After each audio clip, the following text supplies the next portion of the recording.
Okay, hello and welcome to the third in a series of videos where I will be covering how to use parental controls on different video gaming platforms.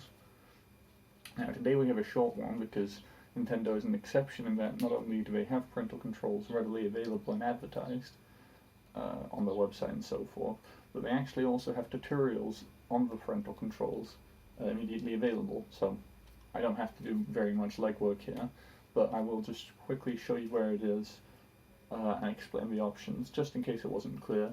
But to be honest, for this one, you can probably find what you need on the Nintendo Switch website. Okay, so what you're going to want to do is you're going to go to the system settings, and you're going to want to go to parental controls, obviously. So right here, you've already got a link to the introductory video that I was talking about, which will basically tell you everything that you can do in terms of parental controls on the Nintendo Switch. And then you can go ahead and you can set them up according to the video you watched. Although the video will assume that you are able to connect your Nintendo Switch account via your smart device, so your phone or your tablet. Really, I think most people have a device like that nowadays, but if you don't, you do have the option to press X on the remote here, and then you will be able to set parental controls other than the ones listed on the screen right now.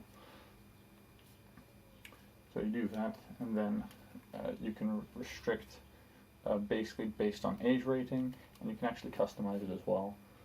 So you can select which software is rated, exactly which age rating isn't okay, and which tags aren't okay, because not only do age ratings have a number, but they also have tags like nudity, blah blah blah, and you can select that.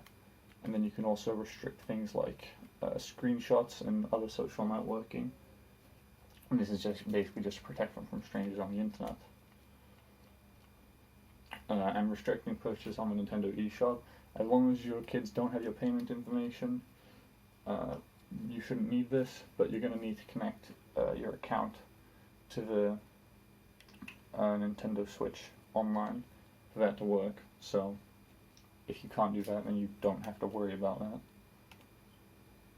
And yeah, there you go, you're all done. Now you just have to set a pin. If you haven't set one yet, then you can set whatever you want right now for the first time. I'm obviously going to click this away because I don't have parental restrictions on mine. But then you can put a pin and you're basically done with your setting up your parental controls.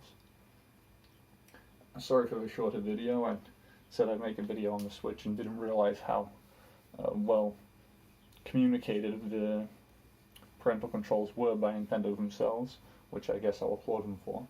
But please look forward, I've still got one more video coming, which will be on the Epic Games Store, the biggest competitor to Steam in terms of PC video gaming. Until then, stay safe, and hopefully my video has been helpful. If you want information on another platform, or you have any questions about this video, please feel free to ask, and I'll try and be as helpful as possible. And for other platforms, check my channel, please. Yeah, thank you for watching.